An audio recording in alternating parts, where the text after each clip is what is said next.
마지막 세 번째 명사 강의가 순서가 되겠습니다. 세 번째 강의에는 안전한 환경과 에너지 관리라는 주제로 우리 경기대학교의 토목 전공하고 계신 우리 박영진 교수님을 모셔서 말씀을 듣도록 하겠습니다. 박영진 교수님 앞으로 나와주시죠.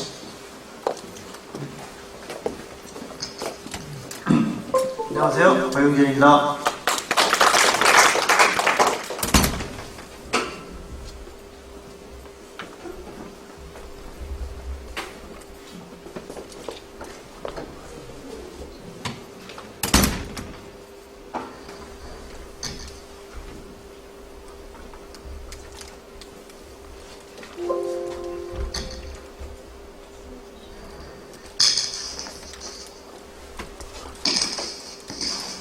네, 주제가 안전한 환경과 에너지 관리. 제목 보시고 대충 뭐 어떤 얘기가 될지 짐작을 하실 겁니다. 굉장히 전문적인 부분은 아니고요. 저는 여기 시간이 한 15분 이상입니다. 조금 넘기셔도 제가 봐드리겠습니다. 지켜들어도록 하겠습니다. 제가 토목공학을 전공을 했어요. 토목한 사람이 무슨 환경 에너지를 얘기하냐 이렇게 얘기를 하시겠지만, 토목이 우리 국산말로 하면 토목, 그러니까 흙과 나무인데 이게 결국 지구를 다루는 학문이에요. 영어로는 시빌 엔지니어링 하면 사람이 사는데 유용하게 만드는 학문. 딱 맞죠, 그죠? 환경. 에너지를 왜 넣는지 영상에 보시면 알겠지만 진행하면서 또 말씀을 드리도록 하겠습니다. 흐름은 이렇게 보겠습니다. 거론하고 에너지에 대한 환경 변화, 또 환경을 우리가 어떻게 회복시킬 건지 이런 것들, 그리고 우리 지구의 안전을 위해서 지금 전체적으로 좀 여기에도 4차 산업이 좀 나옵니다. 저도 장석진 센터장님 밑에 저도 또 멤버로 또 진행을 하고 있습니다. 그다음에 우리가 뭘 어떻게 해야 되는지 그 숙제를 한번 풀어보는, 제가 부른 게 아니고 같이 한번 풀어보자라는 뜻에서 이렇게 선정을 했습니다. 자, 21세기 키워드는 아시겠지만 식량, 에너지였었는데 환경이 추가가 됐습니다. 환경을 뛰어넘을 수가 없는데, 여기 그림 보시면 대충 짐작하실 거예요. 이런 그림 많이 보셨을 것 같은데 여기에 다 담겨 있습니다. 결론까지 다 들어가 있고요. 자, 일단 이 에너지 때문에 환경이 사실은 이렇게 많이 망가졌어요. 우리가 원인을 알아야 치유에 대해서도 또 얘기를 할 수가 있으니까 아시는 얘기지만 잠깐 좀 짚어보고 넘어가도록 하겠습니다. 에너지는 지금 우리 근대사 쭉 보면 거의 전쟁도 불사할 정도로 아주 중요한 위치를 차지하고 있었죠. 이렇게 산업이 발전하다 보니까 중동 국가들이 점유하고 있는 이 원유 에너지 때문에 문제가 생겼죠. 그러다 보니까 이 미국이라는 나라가 또 가만 볼 수가 없어서 이 주도권 경쟁에 뛰어들어서 항상 주도권을 잡기 위해서 노력을 했고요.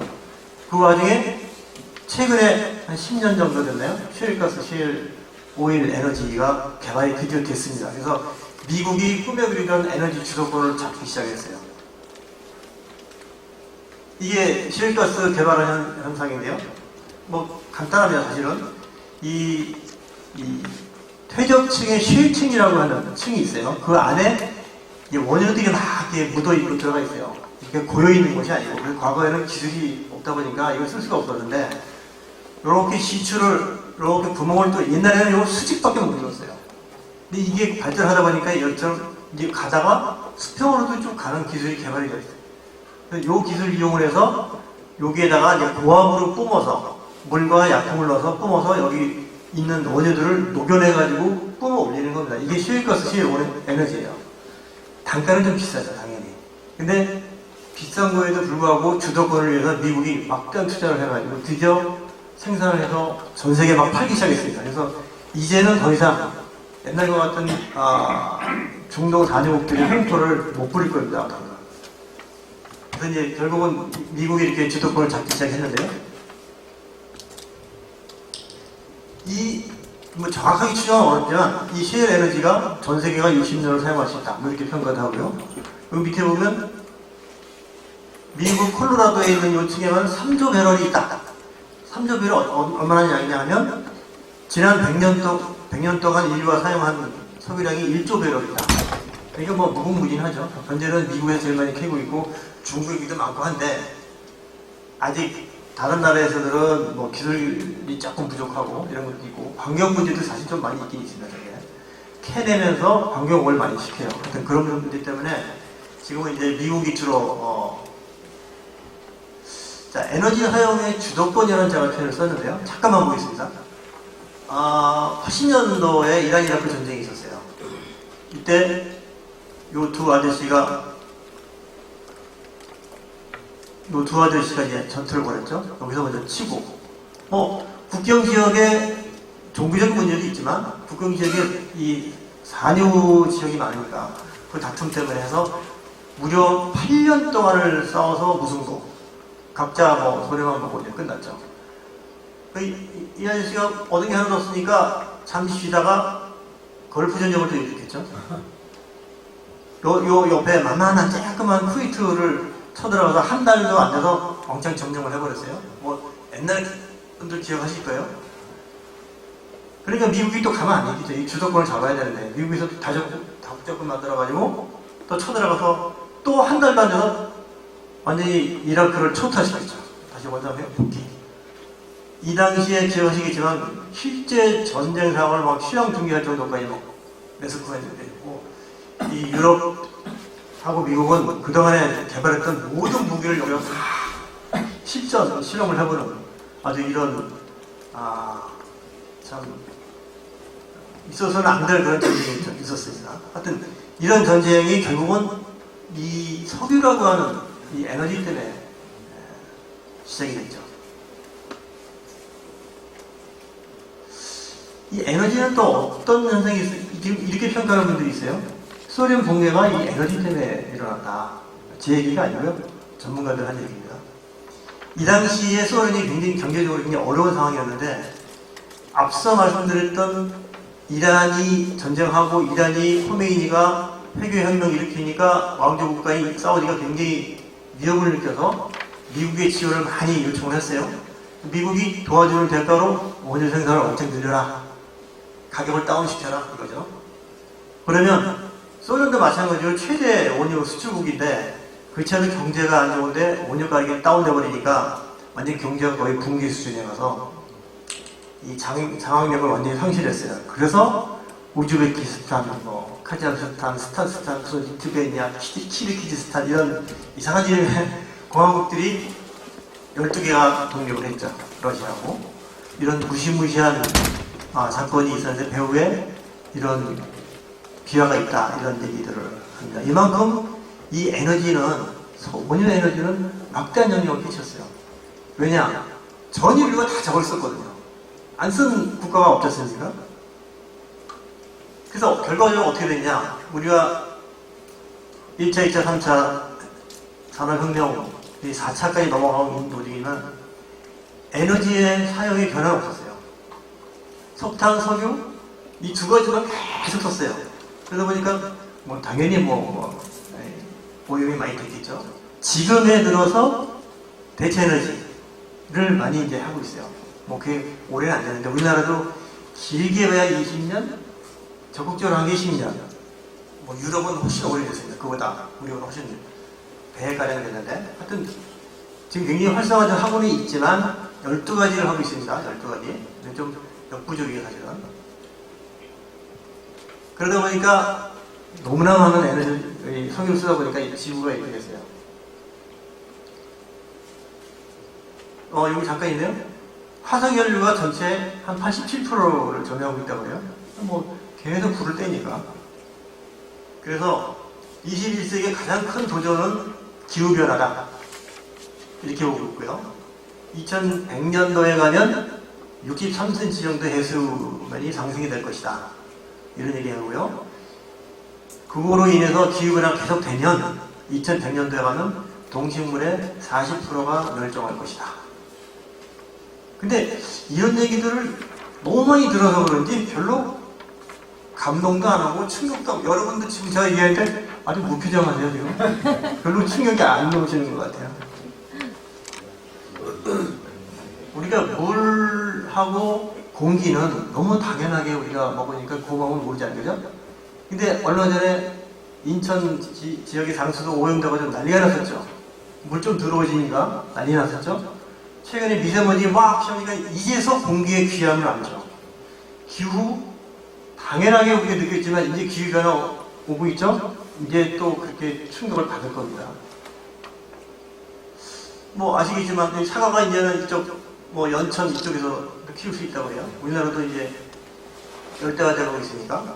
에너지 방금 말씀드렸죠. 전체 87%가 화석연료를 쓰는데 온실가스 배출량을 보면 1위가 중국, 미국, 러시아 쪽에서 제가 조금 가는데 우리나라도 10위 안에 들어왔습니다. 우리나라 10위권에 들어왔어요. 자, 환경변화가 왜 오냐 말씀드렸죠? 이러이러한 화석연료를 쓰다 보니까 온실가스 배출되고 지구온난화가 시작돼서 기온이 올라가니까 북극의 빙하가 축소가 되고 그로 인해서 기후변화가 오고, 빙하가 없어지면 빙하 밑에 깔려있던 메탄가스가 또 올라옵니다. 그거는 지금 이산화탄소 가스의 거의 한 10배의 충격을 준다고 해요. 무지무지한 게 또 올라오고 있습니다. 많이 보셨죠, 그죠? 불타는 지구. 우리나라 말에 더워 죽겠다 이런 말 있죠? 진짜 더워 죽을 수 있어요. 여기서 가장 충격적인 말이 이겁니다. 이제는 뭐 기후변화가 오면 어떡하고 이 말이 필요 없어요. 여기 딱 보시죠. 빙하 전문가 얘기. 이젠 늦었다. 그러니까 지금부터 이산화탄소 배출을 안 해도 이제는 저 기후변화를 막을 수 없다. 이제 이렇게 얘기를 합니다. 갈 때까지 갔다는 얘기죠.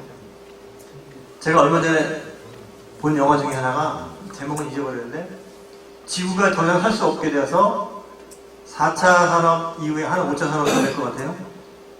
지구와 비슷한 행성을 찾아서 우주선 타고 떠나는 그런 영화가 있어요. 가는데 120년 걸려요.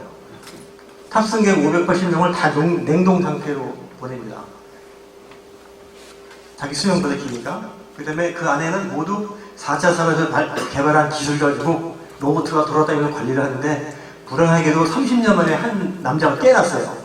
아직 90년 남았는데.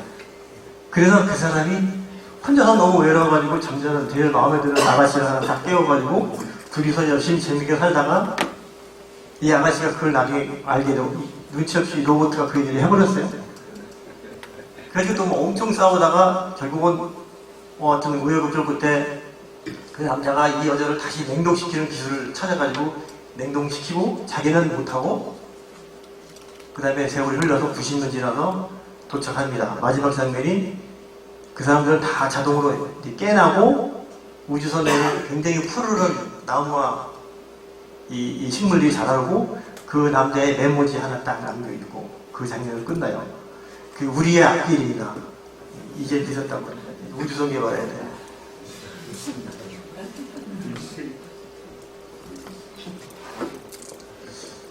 근데 그래도 우리가 가만히 있을 수 없지 않습니까? 어쨌든 회복을 시켜야 되는데 그래도 최선을 다해야 되니까 다행히 2015년 얼마 안 됐죠? 파리 협정이 있었어요.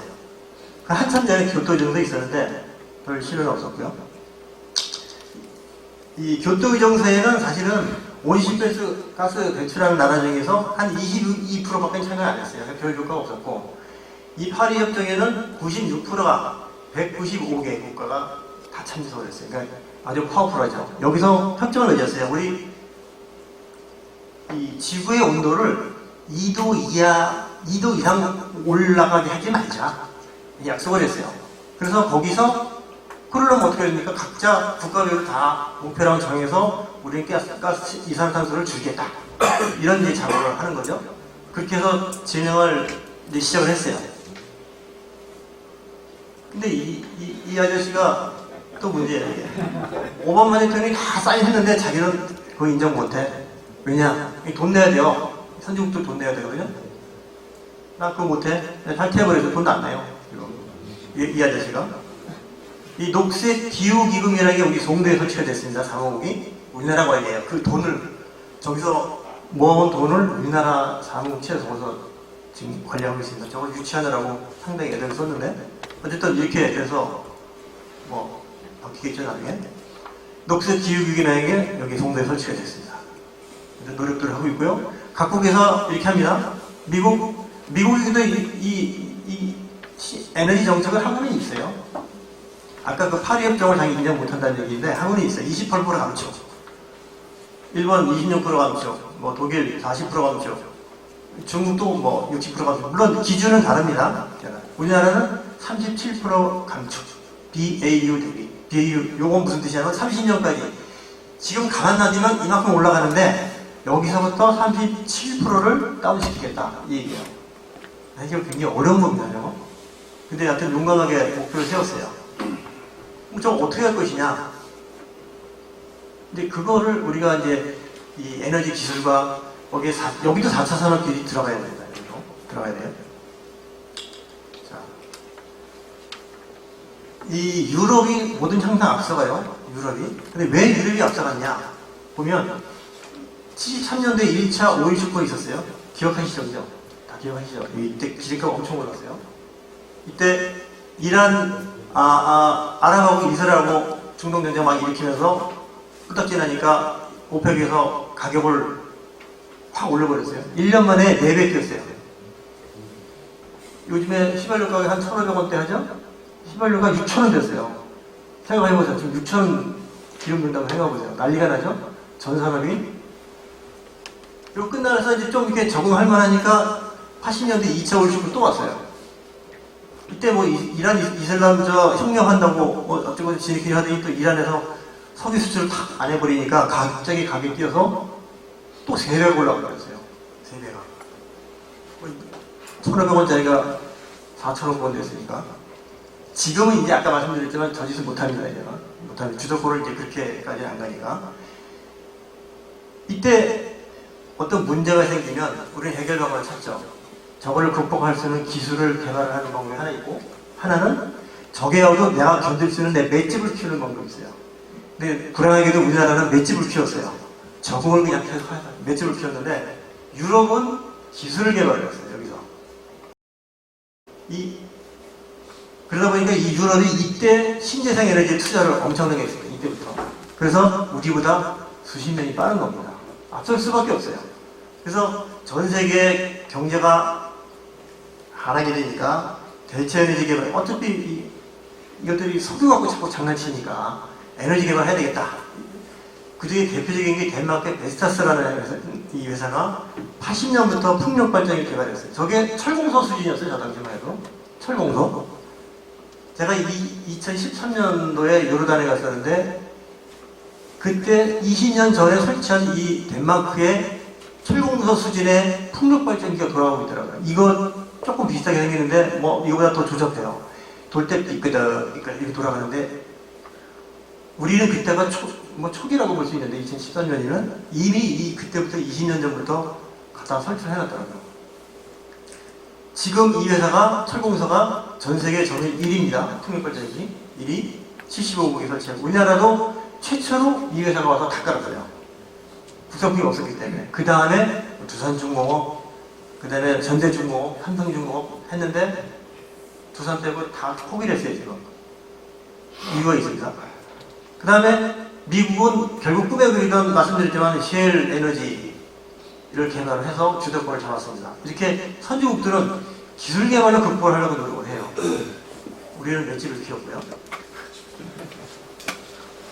그래서 그 결과가 어떻게 됐느냐. 선진국들이 이 신재생 에너지 투자를 막대하게 하다 보니까 최근에 거의 신규 발전 설비 60%가 신재생 에너지입니다. 전화들이. 그 다음에 신재생 에너지 설비 전 세계 통계로 2010년대를 보면 70%가 신재생 에너지 쪽에 집중되고 있어요. 그만큼 기술 개발하고 실제 실행에 옮긴다는 얘기죠. 현재로서는 대안이 저거밖에 없으니까. 그래서 2040년대에 가면 지금의 29%가 거의 2배 이상 된다. 뭐 이렇게 전망을 하고 있습니다. 그 중에서 가장 많이 하는 것들이 풍력, 태양광 수력. 뭐 아시는 것 같아요. 이제 풍력, 태양광 우리나라들이 많이 하기 때문에 이제 다들 아시죠. 뭐 저것 때문에 뭐 반대도 많고 민원도 많고 그런데 반대하고 민원 놓고 할 때가 아니에요 사실. 지구가 병들고 지구가 아파하는데 지금 그거 할 때가 아니었어요. 근데 물론 이제 너무 심한 건 해야죠. 심한 건 해야 되는데.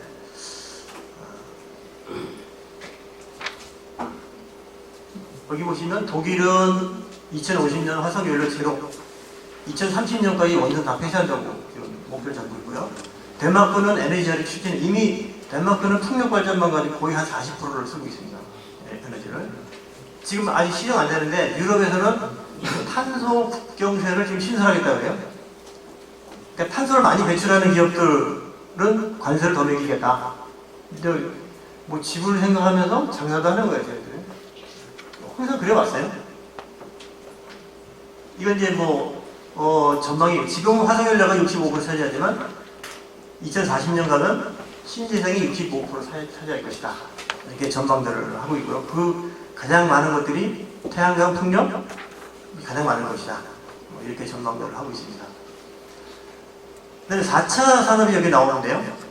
우리도 이제 어떤 4차 산업 시대에 들어가니까 우리가 저런 노력도 해야 되는데 이런 것들이 있어요. 4차 산업 기술들에 보면 스마트홈, 스마트 팩토리, 스마트 그리드, ESS, 이거 뭐 배터리를 보시면 돼요. 이런 것들이 해서 가장 효율적으로 에너지를 전망을 하고 만들고 수급하고 배급하고 뭐 이런 것들 또 교류하고 이런 것들이 이 4차 산업 기술들을 활용해서 하고 있습니다. 지금 이것도 연구를 굉장히 오래 하고 있어요. 이것도 아까 기술들이 여러 가지 나왔지만 이것들을 가지고 하고 있고요. 그 다음에 이거 하면서 에너지 신산업도 나옵니다. 이것도. 그래서 이 에너지 신산업도 창출할 수가 있고, 스마트 그리드, 이겁니다. AI하고 빅데이터를 활용해서 수요 예측을 하고, 거기에 맞는 맞춤형 전략을 생산하고, 예를 들어, 가장 우리 동네에서 싼 전력을 내가 갖다 쓸 수 있는 거예요. 모자라면 가장 가까운 동네에서 갖다가 쓰고, 이 전력 송전망 설치하는데 엄청나게 인원이 많지 않습니까? 동네마다 전투를 벌이는데, 그러지 말고 분산 전원 정책으로 바꿨어요. 우리나라도. 그래서 가장 가까운 데 걸 끌어다 쓰자. 가장 싼 거부터. 이러다 보니까 여기에 스마트 기술들이 다 들어가야 돼요. 여기에 수 예측도 해야 되고 그렇게 적용을 하고 있습니다. 그럼 우리는 어떻게 하고 있느냐? 우리 잘하고 있느냐? 잘하고 있어요. 100대 국정과제 보면 친환경 미래 에너지 바이오 육성, 그 다음에 탈원전 정책, 깨끗한 에너지로. 하여튼 좋아요. 2030 에너지 전략에 보면 이렇게 좋은 말들 많이 있고요. 2030년도에는 가솔린 경유차는 사라질 것이다. 이런 말도 하고요. 우리나라 에너지 현실, 여기 오른쪽에 보시면 석유 소비 9위 세계, 에너지 소비 세계 8위, 전력 소비 세계 8위, 탄소 배출 세계 7위. 다 10자리에 들었어요. 대단한 나라입니다. 마지막 건 아닌 것 같아요. 이거 아까 말씀드렸죠. 37% 방치, 우리나라 목표가 이겁니다. 요거 다음 거로 보시면 이겁니다. 탄소 배출이 지금 가만 놔두면 이렇게 쭉 올라가요. 이렇게. 결국 이렇게 올라가지 않습니까? 근데 2030년에 37%를 떨어뜨리겠다는 얘기예요, 이게. 우리 모든 지표가 사실은 장승곡선에 있는 거를 변상 유지시켜주는 것도 굉장히 어렵거든요. 그렇잖아요. 근데 저거를 37%를 떨어뜨리겠다고 목표를 잡았어요, 이거를. 우리 파리 협정하고 이러면서 우리나라 목표를. 대단한 목표입니다, 저거. 가능하면 당연히 좋죠. 근데 저거를 하기 위해서 지금 정부 모든 정책들이 진행되고 있는데, 사실은 이제 오늘의 제가 마지막으로 가고 싶은 얘기는 저겁니다. 어쨌든 우리가 해야 되는데 저게 가능할지 어떻게 가능하겠니? 이거는 사실은 정부에서만 해서 되는 게 아니고 사실은 모든 국민들이 공감대를 갖고 있어야 돼요. 그렇지 않으면 절대 될 수가 없어요. 우리나라 투자 현황은 또 대충 이렇습니다. 풍력 많고 근데 이제 목표량을 보면 아까 그 목표를 달성하기 위해서 나온 그 하위 목표들을 보면 2030년까지 10년 남았는데 지금 현재 이 청정에너지율 5배를 증가시키세요. 5배 지금에 그렇게 되는 거고요. 쉽지는 않겠죠. 좋은 조건은 뭐냐? 우리나라는 신재생 에너지 잠재력 신재생에너지 잠재력은 태양과 바람이잖아요. 이거는 공평해요. 거의 공평하진 않아요. 물론 이제 일부 바람이 좋은 데도 있고 사막에 태양이 뜨거우니까 있는데, 이론적으로 거기 이거 에너지 연구원에서 발표한 건데, 이론적으로 기술적으로 보죠. 제일 작은 게 태양광은 우리나라가 이론적이 아니고 지리적도 아니고 기술적으로 가능한 걸 다 깔아버리면 7,400기가와트, 우리나라 전체 발전의 설비 용량의 120기가 정도 돼요. 120기가. 근데 태양광을 다 깔아버리면 7,400기가예요. 끝나죠, 한 방에. 근데 7,400이 아니라 태양광은 조율이 한 13%밖에 안 돼요. 그러니까 7,000이 아니라 한 700, 10%가 한 700기가와트. 태양광 하나를 끝낼 수 있어요. 다 깔아버려요. 근데 못하죠. 왜냐? 반대하잖아요, 반대. 그죠? 여기 태양광 하면 안 돼. 민원 넣잖아요. 요즘에 많이 걸리죠? 풍력 마찬가지예요. 풍력, 요거 보면, 요거 두 개 합하면 거의 한 100기가 되죠? 100기가. 풍력은 한 30% 안 돼요. 30% 잡아도 한 100기가니까 30기가. 하여튼 이렇게 잠재력은 많이 있습니다. 정부에서도 이렇게 강제적으로 이렇게 하는 거 있고요. 통과시키고요. 우리나라 정부 정책이 이제 에너지 정책은 에너지 기본 정책하고 전력 수급 정책이 있어요. 지금 8차 전력 수급 기본 계획이고 내년부터는 9차가 들어가야 돼요. 근데 여기에 보면 모든 정책이 여기에 다 반영이 돼요. 그래서 여기도 청정 에너지를 이렇게 하자. 여기 보면 석탄 발전소 여기 폐기, 폐지 이렇게 돼 있고요. 원자력 발전 신규 6기 거들 백지와 월성 1호 조기 폐쇄, 노후 원전 10기 수명 중단, 석탄 발전 노후 10기 22년까지 폐지. 이게 기본입니다. 그 다음에 신재생 에너지 2030년까지 3배 확대. 근데 이게 중요한 건데, 과연 이게 가능할 거냐? 신재생 에너지 보면 5배 올려야 돼요. 5배. 이거는 통과하겠습니다. 근데 문제는 이 전기요금이에요. 지금 아까도 제가 인터넷 잠깐 조회해봤더니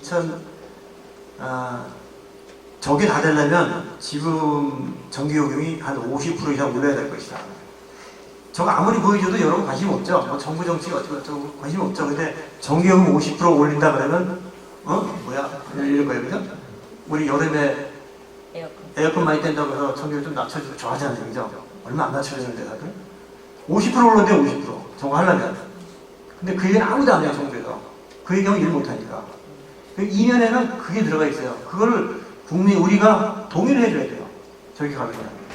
그러니까 저게 가능하겠는지, 물리적으로 가능해도 가격이기 때문에 가능할 건지, 이거 같이 공감을 해줘야 돼요. 그죠? 여기 보면 또 백지화, 탈원전 저항, 찬성, 한참 많이 나왔었어요. 이거 숙제를 풀어야 됩니다, 이제. 우리가. 정부가 하는 게 아닙니다. 우리가 풀어야 돼요. 자, 미래에너지 정책 아까 보셨죠? 이렇게 가긴 가야 돼요. 자, 전체적으로 미래 에너지 산업은 크게 바뀌고 있습니다. 신재생 에너지. 새로운 대체 에너지가 개발되기 전까지는 신재생 에너지가 현재는 큰 흐름이에요. 거기에 4차 산업실도 들어가 있지만. 근데 이것만 갖고 부족해요. 왜냐하면 우리가 쓰고는 원자력하고 석탄은 100%예요. 1기가짜리라는 건 1기가 전기가 나와요. 근데 태양광은 낮에만 되잖아요. 그죠? 풍력은 바람 불 때만 돼요. 그 효율이 태양광은 한 13%, 풍력은 한 25%, 바다에 가면 한 30%. 이거밖에 안 나요. 그러니까 하나를 세워도 얼마 안 돼요, 이거. 절대량으로는 계산상은 안 나옵니다, 답이. 답이 안 나오면 정부에서는 된다고 지금 하고 있어요. 제가 공정관리를 하고 있거든요. 제가 공정표를 짜봤어요. 택도 없어요. 한 2100년쯤 가야 돼요. 그게 안 되면 새로운 에너지를 개발하든지. 자, 우리나라 이 정책이 탈원전 좋다 이거죠. 왜? 위험하니까. 근데 우리나라 에너지가 원전이 한 24개 있어요. 저는 신재생 에너지를 했기 때문에 신재생 에너지 저도 찬성하는 쪽입니다. 근데 객관적으로 봐야 되니까. 중국에는 150기 원전이 있어요. 어디 있냐? 중국 동해안 쪽에 있어요. 바다가 놓으면 바로 한국이에요. 우리나라 원전만 안전하게 하는 게 되는 게 아니고 중국이 더 위험해요. 중국 풍경이 안 되잖아요. 여기. 그럼 지금 같은 속도로 이게 대체가 되겠느냐? 지금 우리 정책 취재하고 있는 곳이. 이게 가능하겠네. 이게 오늘의 숙제입니다. 이게 여러분들의 숙제입니다. 이게. 탈원전, 탈석탄, 신재생 에너지 이 세 가지가 가능하겠는지. 자, 요걸 우리나라 2030A 정부 정책을 간략하게 요약을 했어요. 여기 현재고 2030년까지 신재생을 58기가 해야 된다. 그 중에서 태양광이 34, 풍력이 17 해야 된다. 근데 실적을 보니까 우리 실적적으로 해야 되잖아요. 잘하고 있는지. 3개년 평균 내보니까 태양광은 2.2기가 해야 되는데 1.5밖에 못했고 평균. 풍력은 1.4기가 해야 되는데 0.15밖에 못했어요. 벌써 시작부터 좀 안 되고 있죠? 요거 시장을 맞추려고 요걸 낮춘 겁니다. 이게 원래 그런 수 높았는데. 간략하게 요걸 했어요. 2030년까지 17, 풍력 같은 경우 17을 해야 되면 매년 1.35기가. 그러니까 원자력 발전소 한 기가 요즘 한 1.2기가 정도 하거든요. 그 원자력 발전소 하나만큼의 용량의 풍력 발전기를 만들어야 돼요. 그게 얼마만한 용량? 지금까지 우리나라 풍력 발전 다 한 게 1.3이에요. 현재까지. 2002년 정도부터 한 18년 작년까지 한게 1.3인데 매년 이만큼 해야 되거든요. 요거는 2013년도에 제가 덴마크 가서 제가 직접 찍어온 건데 400메가와트 해상 풍력 발전이에요. 3.6메가와트짜리 111기가 바다에 쫙 꼽혀 있어요. 그게 400메가예요. 저게 3개가 있으면 1.2기가니까 원자력 1기겠죠. 가 아니고 여기는 아까 말씀드렸죠? 해상 풍력 한 30%밖에 효율이 안 나와요. 곱하기 나누기 0.3을 또 해줘야 돼요. 그러면 이 400메가와트짜리 해상 풍력 발전 10개수를 해야 원자력 발전소 1개를 대체할 수 있어요. 근데 아까 우리 원자력 발전소 계속 폐쇄한다고 그랬죠? 1개 하는데 10개 만들어야 돼요. 요구가 얼마나 큰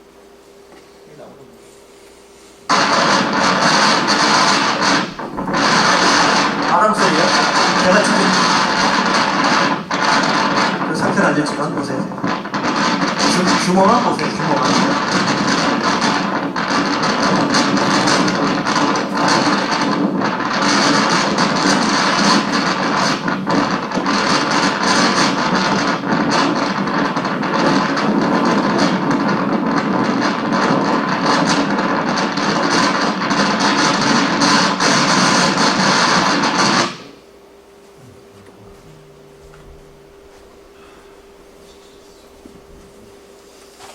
여기 해상에 엄청난 넓이에 111개를 꼽아놓은 저게 0.4기가입니다. 저거 10개를 해야 원자력 발전소 하나 폐쇄하고 대체할 수가 있어요. 그죠? 그 정도 능력이거든요? 그럼 우리가 풍력 발전을 그만큼 할 수 있느냐? 아까 말씀드렸잖아요. 여지껏 한 게 다 합한 게 1.3기가라고. 그럼 매년 1.3을 해야 되는데 매년 저런 거 10개씩 바다에다가 이렇게 해야 돼요. 근데 우리나라 20년 동안 어디 있냐? 요 전에 있나? 여기 있죠? 우리나라 해상풍력 정부에서 서남해 해상풍력이 2.5기가를 목표로 해서 2011년에 시작했는데 올해까지 0.06기가와트였어요. 왜? 민원 때문에. 민원 때문에 됐어요. 그 바람에 저거 하려고 투자했던 삼성중공업, 효성중공업, 현대중공업 투자만 하다가 문 닫아버렸어요. 민원이 너무 세가지고 이 국민들이 안 해주면 못해요. 저거. 아무리 정책 잘 세워도 이런 여건이기 때문에 과연 이제 마지막입니다. 우리나라 지금 정해진 에너지 정책이 실천이 가능한지, 이 탈원전, 탈석탄, 신재생 에너지 이런 여건 속에 가능한지,